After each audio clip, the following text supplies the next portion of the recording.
20, Top 20, Top 20. 20 këngët më të mira të Krishterën. Çdo fundjavë në Radio Emanuel hitet më të mira të muzikës së Krishterë. Oh Lord, I need. Ndrysho jetën. Top 20 Christian Songs. Dëgjoj muzikë. Jeto një jetë me frymëzim. Let love explode and bring the dead to life. Top 20 Christian Songs. Rikthehemi në studio me njërë mbështetësirës së parë muzikore që startonte programin në ditën e sotme dhe në këto momente është bashkuar e ftuara, të cilën unë e kam prezantuar shkurtimisht edhe pak më herët në hyrje të programit, Eneida Zenullari, përgjegjëse njësisë së zhvillimit pranë qendrës së zhvillimit profesional. Eneida, përshëndetje, kënaqësi të jemi së bashku sot. Faleminderit për ftesën. Është kënaqësi gjithmonë, ne kemi zhvilluar edhe në puntatat të shkuara të programit Muzik Plus intervista të ndryshme, qoftë edhe në atë aspektin tënd më personal, sepse ti edhe shkruan. Po. Edhe nuk e di se çfarë është duke bërë me shkrimin deri më tani. Jam duke shkruar, po pak më rallë. Për shkak të Po, për shkak të angazhimeve familjare.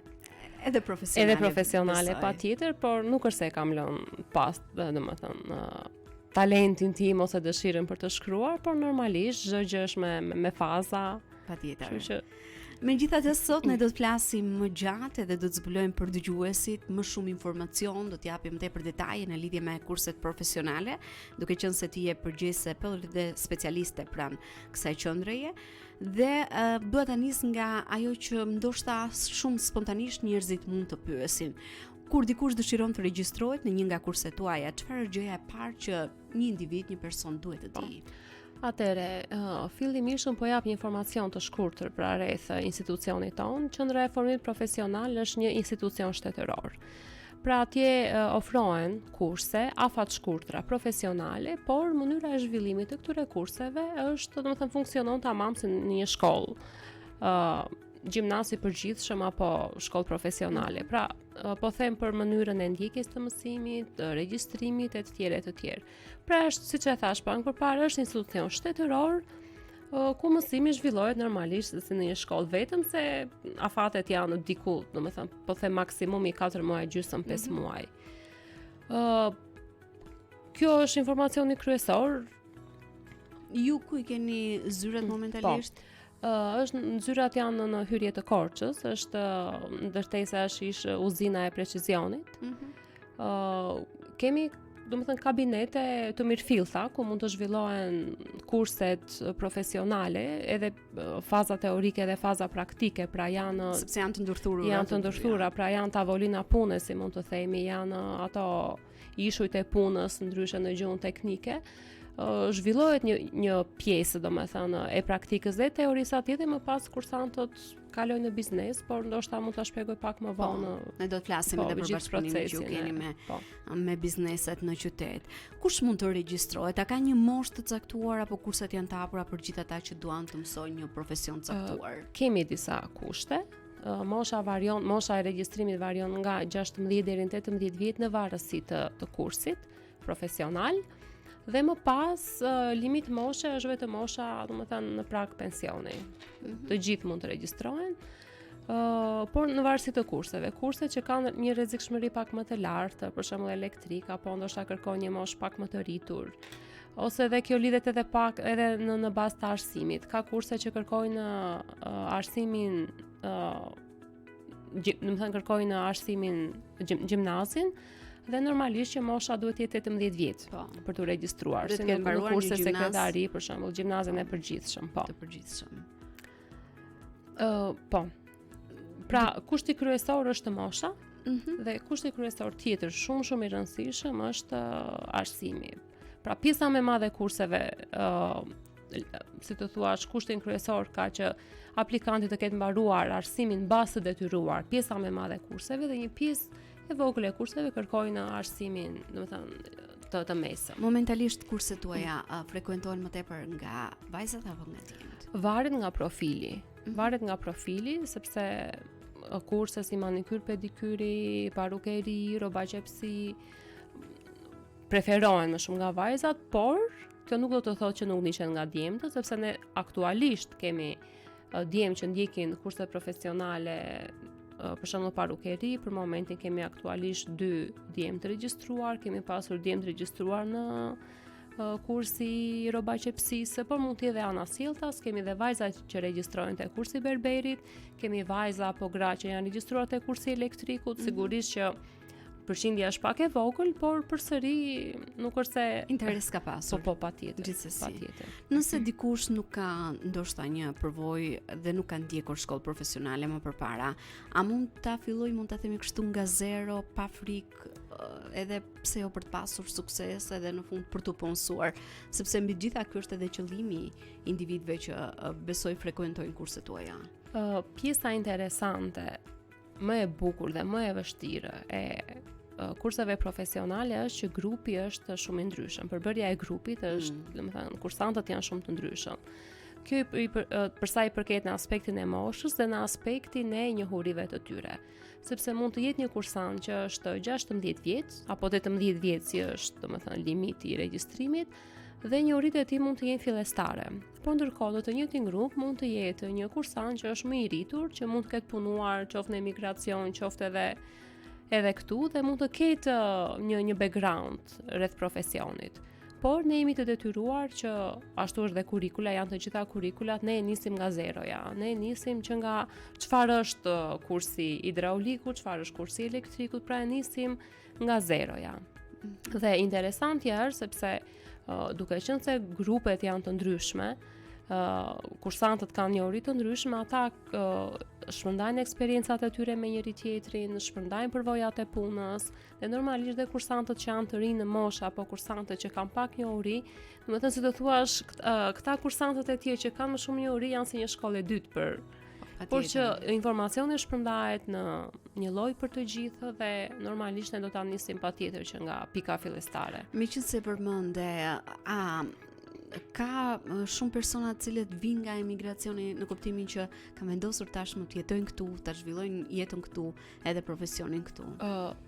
Ka, por për fat të keq ka më shumë nga ata persona, nga ata aplikantë që duan të bëjnë një kurs profesional dhe të ikin jashtë shtetit. Po, janë të dyja rastet, ka shumë, dhe sidomos ka emigrantë të rikthyer që duan të hapin kryesisht sepse kështu e kërkon dhe tregu i punës në Korçë, mund të hapin ndonjë bujtinë, mund të hapin domethënë në fushën më shumë të turizmit, por që gjithsesi ka. Por për fat të keq, kursantët që duan të marrin një profesion dhe të largohen janë më të shumtë. Në ide mund të bësh një përmbledhje të përgjithshme të gjitha kurseve që ju ofroni momentalisht dhe më pas do të ndalemi tek një ndër kurset më të rinj, nëse mund ta themi kështu, i cili është hapur përgjatë këtij viti. Është diçka në fakt që nuk ka ndryshuar shumë ndër vite, që në fakt është për të ardhur keq, por normalisht ne kurset i ofrojmë në bazë të kërkesës së tregut. Dhe kryesisht Korça ka kërkesa për disa kurse profesionale që kanë qenë shumë vite më përpara dhe vazhdojnë të jenë, patjetër që kemi dhe kurse të reja që hapim, por kurset më të kërkuara janë kursi instalime dhe mirëmbajtje rrjetit elektrik, instalime dhe mirëmbajtje hidraulike, berber, parukeri, kuzhinë, servic gjenerik në automjetet e lehta. Tjetër kemi dhe disa kurse që lidhen me fushën e kompjuterit, si graphic design, web design, Këto që janë trendet më të fundit. Më të fundit, po, ka të rinj shumë të interesuar dhe kemi dhe këto vitet e fundit të zhvillojmë një kurs aftësi digjitale, që është në nivelit bazë dhe nivelit mesatar, dhe normalisht është një informacion i përgjithshëm rreth kompjuterit, si të mbrojmë nga interneti por në përgjithësi pak a shumë ka një, domethënë si të themi, diku ka ngelur pak qetësi këto kërkesat e reja. Ju bazoheni patjetër edhe në bazë të kërkesave të tregut. Po, patjetër në bazë të kërkesave. Ne hapim kurse dhe bazohemi tek regjistrime, bazohemi tek interesi i kursantëve. Po duke qenë se tregu i Korçës kërkon sidomos nga në fushën e turizmit, dhe besoj që do të vazhdojnë të kërkojnë gjithmonë edhe më tepër, edhe me largimet që janë duke u zhvilluar vitet e fundit, ka nevojë për elektricist, për hidraulik, edhe sidomos edhe në fushën e turizmit. pra që të ndalemi pak tek këto risitë, ne këtë vit kemi zhvilluar disa trajnime ose kurse, mund të them, të cilat nuk janë tamam kurse profesionale, por janë kurse parapërgatitore për të marrë një profesion. Por ka një ngërsh të vogël sepse më thënë te këto kurse, këtë trajnim të shkurtër 15 ditor aftësi për punësi mund ta ndjekin të gjithë aplikantët. Nuk ka kriter në lidhje me arsimin.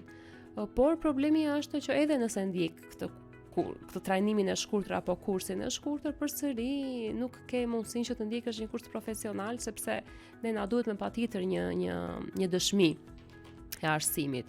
Por gjithsesi është një kurs shumë interesant sepse atje do me thënë zhvillohet edhe nëpërmjet ushtrimeve, nëpërmjet lojrave, pra gjitha informacioni përthithet nëpërmjet, do të thënë nuk është Teori. Ajo teoria e lotshme e mërzitshme, por është një trajnim shumë interaktiv.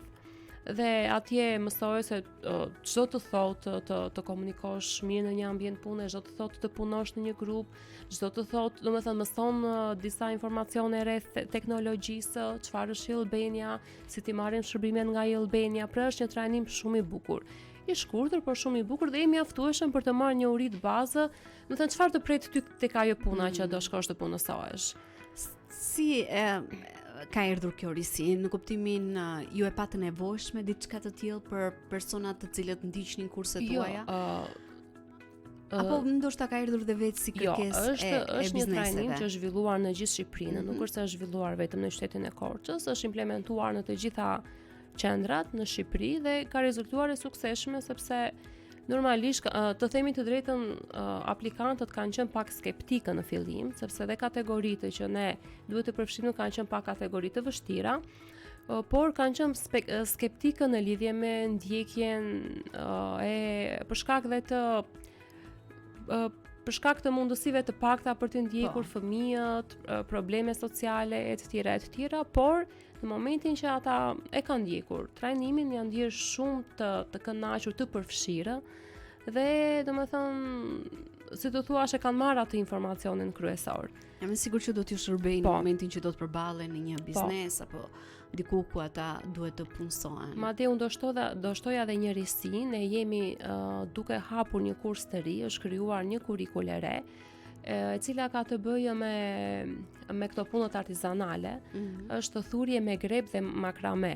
Është një risi sepse ne sidomos në qytetin e Korçës kemi shumë zonja të talentuara të cilat punojnë grepin dhe ndoshta edhe kanë krijuar dhe atë rrjetin e tyre të shitjes, ndoshta edhe në vendet jashtë, por nuk janë të certifikuara, askush nuk i njeh. Mund t'i njohë rreth i tyre i ngushtë shoqëror që janë të talentuara për të punuar në grep apo dhe në punë të tjera artizanale, por ndoshta disa prej tyre kanë nevojë për certifikim, kanë nevojë që të marrin dhe disa njohuri bazën dhe ne jemi duke bërë jemi duke pritur domethënë një miratim nga AKPA dhe më pas jemi gati për të startuar me kursin. Është vërtet një risi dhe sidomos për qytetin e Korçës. Për momentin po implementohet në Shkodër dhe në Korçë, sigurisht në dy qytete ku këto punët artizanale janë të preferuara, shpresojmë dhe jemi të sigurt që do ketë pafund kërkesa.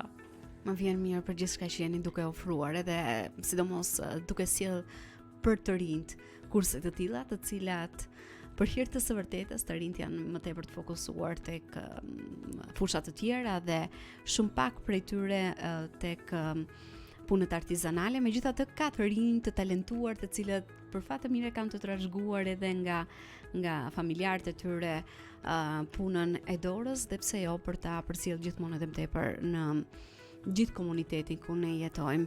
Ne do të kemi një shkëputje të shkurtër muzikore për të rikthyer vetëm pas pak edhe për zbuluar më tepër edhe nga ato detajet e regjistrimit, aplikimit, dokumentacionit dhe gjitha këto informacione të nevojshme ku ndoshta ata që janë duke na ndjekur dëshirojnë që të bëhen pjesë e kurseve tuaja profesionale, por në këto momente shkëputemi për të ndjekur një hapësirë të shkurtër muzikore.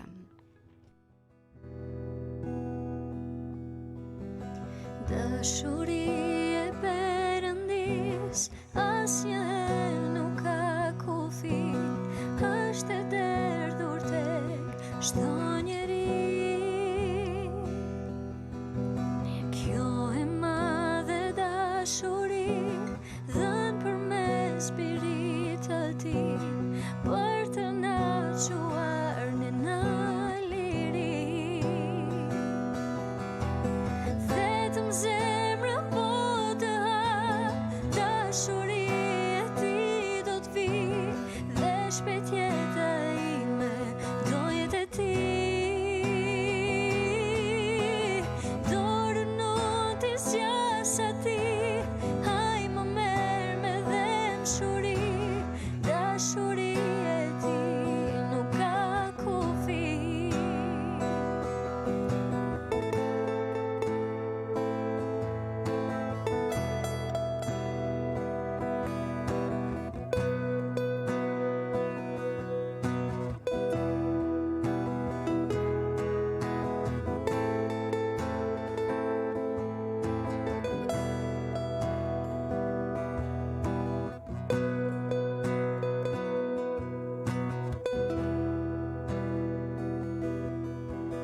Dashuria e Perëndis asnjëherë nuk ka kufi, është e derdhur tek çdo njeri. Kjo e madhe dashuri dhën përmes spirit të tij për të na çuar në liri.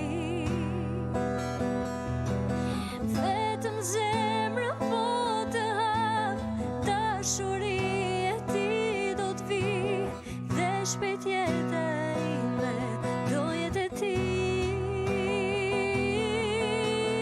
Dorën unë t'i zgjas atij, haj më merr me dhenshuri, dashuria e tij nuk ka kufi.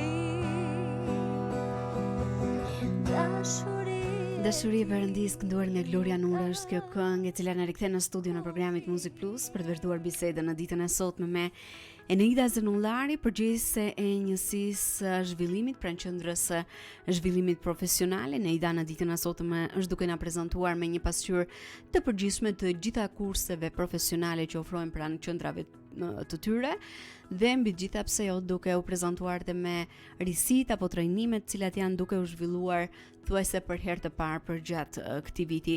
Duhet ndalem në këto momente pak më tepër tek mënyra e aplikimit, Eneida. Praktikisht nëse dikush dëshiron që të regjistrohet në një nga kurset tuaja, vjen fizikisht në qendër apo dhe plotson një formular të caktuar, apo mund të bëhet edhe një regjistrim online, sepse me zhvillimin e teknologjisë besoj që gjithçka ndryshon edhe në mënyrën se si ju afroheni tek kursantët tuaj. Unë do ta nisja me në fakt ne kemi dy mënyra për të ndjekur kursin profesional, dy mënyra regjistrimi. Mënyra e parë është që aplikanti duhet të regjistrohet, të bëjë një regjistrim nëpërmjet Albanias, një regjistrim do të thënë një regjistrim që ka të bëjë me aplikimin për regjistrim për punëkërkuesi pa punë, e cila aty nëpërmjet zyrës të punës i jep të drejtë që ta përfitojë kursin falas. Pra nuk e bën regjistrimin direkt për institucionin tonë. Por regjistrimi shkon tek zyra vendore e punësimit dhe më pas ai atje me statusin si punëkërkuesi pa punë. Pra në këtë moment ai mund të ndjek një kurs profesional falas. Dhe mënyra tjetër, pra në rastin kur ai është jo i punësuar, në rastin kur aplikantët janë të punësuar, bëhet një aplikim nëpërmjet Albanias, aplikim për regjistrim për kurs të formim profesional dhe është një aplikim që bëhet pra drejt për drejt, zgjedh kursin profesional që dëshiron dhe ne më pas ka kosto nëse një person është i punësuar. Po, ka kosto në varësi të kursit. Në varësi të kursit, po ka kosto. Pra aplikimi vjen direkt tek ne e trajtojmë, aplikanti vjen, dorëzon dokumentacionin, merr edhe mandatin e regjistrimit, që mandatin e pagesës, të cilën e paguan pranë një banke. Dhe më pas, pra këto janë të dy mënyra, dhe më pas hapet, domethënë, në momentin që kursi është gati, që kursi është gati. Por në fakt ne prioritet kemi për kërkuesit e papunë. Pra, nëse do më pyesje kush, pra ishte një pyetje në fillim si mund të regjistrohet, kush mund të vijë etj. Të gjithë, domethënë, aplikantët ne I mirëpresim, por aplikantët cilët janë të punësuar, domethënë si të thuash, nëse nuk ka vende tek një kurs profesional ku është I plotësuar me aplikantë të cilët janë në punë kërkues të papunë, ndoshta duhet të pres një moment të dytë. Patjetër janë të gjithë të mirëpritur. Kam prioritet, ata persona që po fokusi kryesor, sepse prandaj është një qendër formimi profesional që të ofrojë një profesion, të krijojë lidhjet me bizneset apo me institucione të tjera dhe më pas kursantët jepet mundësia për të punësuar. A keni një kuotë në lidhje me numrin e personave që mund të regjistrohen në një kurs, domethënë në një kurs profesional? Po. Minimumi që ne mund të hapim kurs profesional është që duhet të jenë regjistruar 7 aplikantë dhe maksimumi është 15 aplikantë. Pra, shumë mirë, në mënyrë që të kenë mundësi për të përvetësuar më tepër informacionin edhe sidomos në aspektin praktik. Me cilët aktorë ju bashkëpunoni në qytetin e Ida? Atëherë, ne normalisht kemi lidhje të forta me shumë institucione, por lidhjet më të forta ne kemi me bizneset. Sepse nëse do bëja një rrugtim të shkurtër se si zhvillohet një kurs profesional, shkurtimisht, ne do shohim që një pjesë të praktikës profesionale ose pjesën kryesore të praktikës profesionale kursantët e zhvillojnë në biznes. Në momentin që fillon kursi, 9 javët e para kursantët dhe në varësi të kozjatjes, se ndoshta nuk është gjithmonë për gjitha kurset 9 javë. Po them, në përgjithësi 9 javët e para ata qëndrojnë në qendër duke bërë pjesën teorike dhe pjesën praktike, pra zhvillojnë edhe një pjesë të praktikës. Të gjithë informacionin që kanë marrë në qendër përsëri ata e shohin nga afër, e prekin nga afër në një biznes të zgjedhur në bashkëpunim dhe me instruktorin, dhe më pas kthehen përsëri në qendër për të bërë atë përsëritjen apo atë përmbledhjen finale. Dhe ne kemi shumë bashkëpunime në të gjitha drejtimet, hidraulik, elektrik, kuzhinë, në të gjitha drejtimet. Dhe normalisht që aktori kryesor që një kursant të plotësohet me të gjitha njohuritë është biznesi. Dhe ne I falenderojmë shumë sepse edhe brenda në qendër patjetër që ai e merr gjithë informacionin. Por kur shkon në biznes, ai atje shikon edhe klientin, ai atje përballet me fluksin e punës, ai atje përballet me presionin e kohës, ai atje, domethënë, përballet me gjithçka. Me gjitha kushtet e punës. Me të gjitha kushtet e punës dhe është ndryshe të punosh një tavolinë pune në një ishull pune në qendër dhe ndryshe të punosh realisht në një ndërtesë ku ka nevojë domethënë të shtrihet rrjeti elektrik apo hidraulik.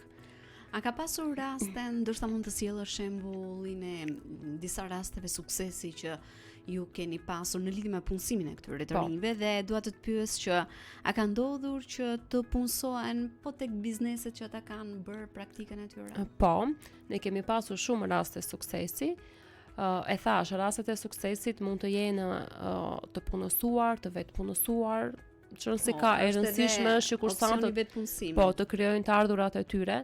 Të vetë punësuar mund të shohim pak tek kursi manikyr, berber, parukeri, sepse megjithatë edhe tek hidrauliku apo elektriku, duke qenë se janë profesione të lira, edhe këtu ka shumë të vetë punësuar, por dhe kursantë që punësohen në kompani. Në kompani ndërtimi. Ka kursantë që janë punësuar dhe kompanitë apo bizneset I kanë mbajtur, sepse kanë parë potencialin e tyre, në ato 7 javë që kanë qëndruar në biznes dhe patjetër që janë punësuar. Rastet janë të shumta ndër vite. Ne në fakt ndihemi krenarë sepse qëllimi kryesor final, domethënë I qendrës është që këta kursantë të punësohen. Patjetër jo të gjithë kursantët që vinë kanë qëllim që të punësohen, se disa mund të vinë thjesht edhe për të marrë një eksperiencë, për të marrë njohuri, për të kualifikuar, ndjekin kursin e kuzhinës qoftë edhe për të mësuar, për të gatuar diçka të re për familjen. Pra jo të gjithë kursantët që vinë kanë fokusin për të punësuar. Por pjesa më e madhe e tyre. Pjesa më e madhe atyre patjetër. Duhet ndalem pak tek disa kurse që ndër vite janë tashme dhe vazhdojnë të kenë edhe më tepër kërkesa nga kursantët tuaj, sikurse mund të jetë kursi i elektrikut, hidraulikut, berber, parukeri për vajzat. A kam ndonjë vlerësim paraprak për persona që duan të frekuentojnë këto kurse, por dhe të tjerat, apo mjafton ndoshta dëshira, pasioni që ata kanë për të mësuar? Jo, nuk kanë vlerësim paraprak, siç e thash edhe më përpara. Nuk është e nevojshme të jetë një vlerësim paraprak, sepse atje njohuri të fillojnë që nga zero. Pra, çfarë është ky profesion? Çdo të thotë ti jesh një profesionist. Pra fillon që nga zeroja. Pra tema e parë është hyrje në profesionin e hidraulikut, hyrje në profesionin e kuzhinës, hyrje në profesionin, pra është njohuri fillestare dhe nuk është e nevojshme të kesh, domethënë që ne të zhvillojmë një testim paraprak apo që ne të kuptojmë njohuritë e kursantëve. E kuptoj. Ju gjithashtu ofroni kurse jo vetëm në qytetin e Korçës, por edhe në Pogradec dhe Devoll. Duke sjell edhe eksperiencën tuaj në lidhje me kurset profesionale në këto qytete, si është pjesëmarrja atje? A është rritur interesimi i personave në këto zona? Mund të ndash pak më tepër? Po. Edhe si funksionon ndryshe nga Korça ndoshta? Po, aktualisht ne kemi kurse që po zhvillojmë në qytetin e Pogradecit dhe të Devollit, por kemi zhvilluar edhe në Kolonjë. Po. Normalisht nuk janë kaq të shpeshta sa që mund të jenë në kurset në Korçë, por komunitetit atje i vjen në ndihmë, sepse rruga ka kosto, sigurisht janë qytete që janë pak më larg, sidomos në zonën në periudhën e dimrit është pak vështirë që sidomos kursantët të cilat vinë nga zona rurale të largta, dhe normalisht që kërkesat janë të larta, sepse një kursant i cili vjen nga një zonë rurale që i përket zonës të Pogradecit, sigurisht që ka më të thjeshtë të shkojë atje se sa vetëm që ka një ngësht të vogël, sepse ne nuk mund të hapim çdo kurs të mundshëm profesional. Ne kemi bashkëpunim me shkollën profesionale, kemi bashkëpunim me disa biznese dhe megjithatë ne hapim kurset që kanë kërkesa. Kemi për momentin kemi zhvilluar kurs parukerie, kemi zhvilluar kurs kuzhine, kemi zhvilluar servit gjenerik në automjetet e lehta, kemi zhvilluar kursin e elektrikut. Pra, pak a shumë, më thënë po ta shikosh janë përsëri të njëjtat kërkesa. Në Devoll kemi zhvilluar servit gjenerik në automjetet e lehta, pra në varësi të kërkesave. Por e thash, nuk është se kemi mundësi që të hapim të gjitha kurset profesionale, sepse sigurisht ka një procedurë që ndiqet, dhe normalisht do të plotësohen të gjitha kushtet, infrastruktura dhe të gjitha që një kurs profesional të hapet dhe të funksionojë, pra 100% ashtu siç duhet. Por që gjithsesi mundësit janë edhe patjetër. Kurse të tilla të cilat kanë një kërkesë të lartë dhe vazhdojnë të kenë. Edhe në këto qytete mund të frekuentohen edhe sidomos nga persona që vinë nga zona më të largta edhe rurale, sikurse ju e prezantuat. Shkëputemi për të ndjekur një tjetër këngë dhe rikthehemi vetëm pas pak për të ndarë edhe diçka të fundit në lidhje me kurset profesionale. Vazhdoni që ndroni në valët e Radio Emanuel, jeni duke ndjekur programin Muzik Plus.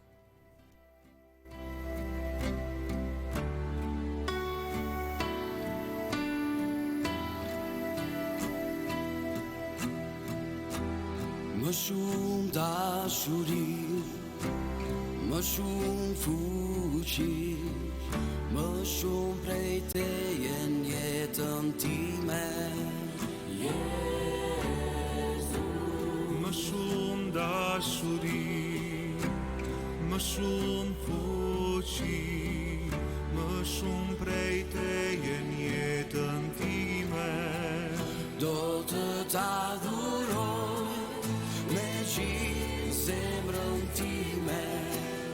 Do të ta adhuroj me gjithë shpirtin tim. Do të ta adhuroj me gjithë forcën time. Se ti je Zoti, je Zoti. Ti je Zoti.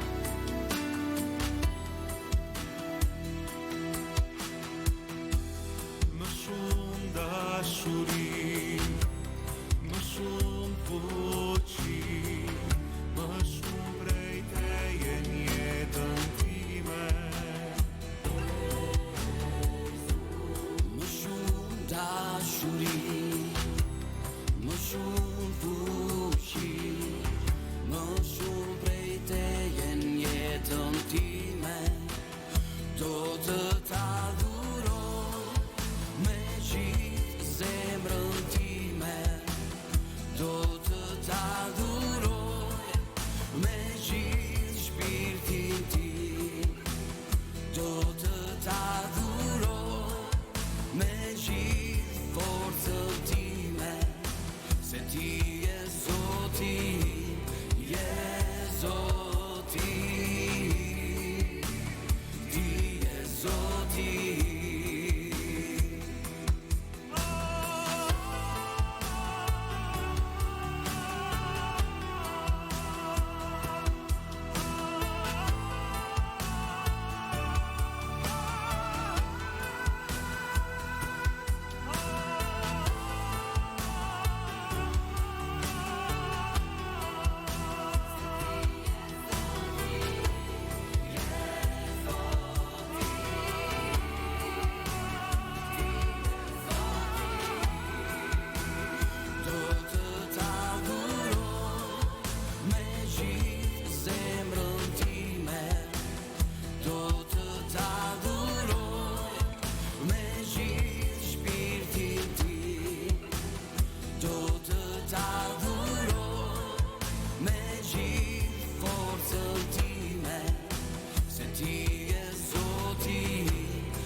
Rikthehemi sërish në studio për të ndalur edhe tek diçka e fundit në lidhje me kurset profesionale, së bashku me Eneida në ditën e sotme, dhe dua të pyes Eneida, sa e rëndësishme është pjesëmarrja gjatë kursit për vetë kursantët, por edhe gjithçka që ju ofroni në lidhje me orët, praktikat, për mënyrën se si vlerësohet edhe përfundimi, sepse dhe ai është shumë i rëndësishëm, dhe dua të ndash një informacion të përgjithshëm se si funksiononi gjatë gjithë vitit. A ka pauza, ka momente kur rifillon një kurs, keni muaj të caktuar apo si? Trego pak më tepër. Okej, pra, siç e thartë në fillim të intervistës, qendra e formimit profesional funksionon tamam si një shkollë në aspektin e zhvillimit të mësimit. Edhe vetëm sepse domethënë ka ndryshim të vogël se kurset janë afat shkurtra. Pra ekziston një grup, pra ekziston një klasë, si mund të them, ekziston një regjistër, ekziston një numër ramze, kursantët domethënë kanë detyra dhe të drejta normalisht. Ata duhet të ndjekin kursin profesional, dhe kurset profesionale zhvillohen gjatë ditës 4 orë 45 minuta ose 3 orë në total, dhe sigurisht ata duhet të jenë prezent. Por ashtu si në shkollë kanë të drejtë të bëjnë atë 20% e mungesave. Po. Pra siç e thash, funksionon tamam si një klasë mësimore. Ne kemi shumë të rëndësishme pjesëmarrjen, jo vetëm në institucion, por sigurisht në një kurs që është 4 muaj gjysmë, nëse një kursant mungon 2 muaj, pjesa më e madhe e njohurive, sigurisht që po. Ne kursantët që vinë janë të rritur, sigurisht që ata kanë ardhur me dëshirën e tyre, dhe sigurisht që orët i ndjekin me dëshirën e tyre, por sigurisht ka dhe kursantë që skualifikohen për shkak të angazhimeve të tjera, por që sigurisht, pra siç e thash, ata kanë dhe të drejtë të bëjnë atë 20% e mungesave të tyre.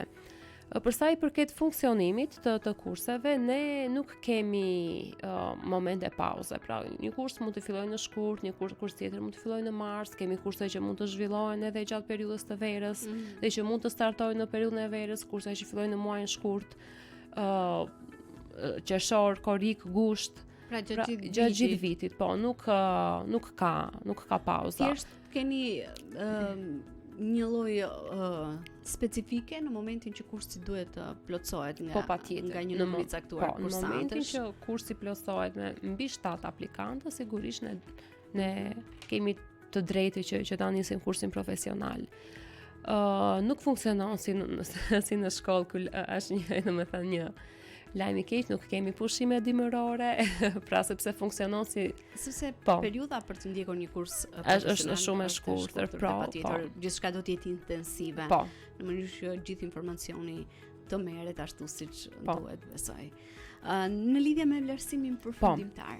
Atëre, ne kursantët vlerësohen, domethënë për modulet teorike dhe praktike që zhvillohen gjatë gjithë kursit, por vlerësimi më i rëndësishëm sigurisht është provimi përfundimtar teoriko-praktik që zhvillohet në qendër, sepse kursantët e kanë marrë një vlerësim edhe nga biznesi, Po.